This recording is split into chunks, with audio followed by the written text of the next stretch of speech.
Levan aquí menos dunha semana e a súa aventura está a piques de rematar. Son os 60 mozos e mozas que participan na iniciativa O Galego Campa. O campamento está impulsado polos departamentos de Política Lingüística e Xuventude do Goberno galego e serve para fomentar o uso da nosa lingua entre os máis novos.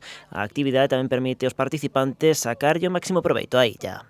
Destinase un pouco ao que é as actividades náuticas, como kayak, snorkel, que lles gusta moitísimo, e aparte aquí estamos nun lugar ideal para esa práctica, e logo tamén teñen tiro con arco, e talleres máis de creatividade. Os campamentos buscan tamén concienciar xa dende cativos da importancia de respectar a contorna dun lugar tan valioso como é a Illa de Ons, polo que nos contan os nenos, a misión está cumprida. Aprendimos moitas cousas, a natureza tamén, que debemos respetar os animais porque é a súa casa.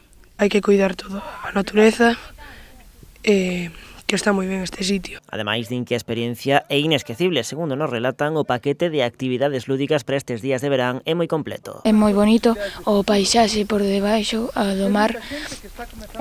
Vimos pulpos e moitas cousas. Despois fixemos kayak, que é moi divertido porque vas con compañeiros, pásalo moi ben porque caeste do kayak, mollaste, etc. E tamén fixemos bicicleta. Este grupo de nenos leva no campamento dende o pasado sábado. Mañá tocará facer as maletas e despedirse da beleza de Ons e tamén das novas amizades.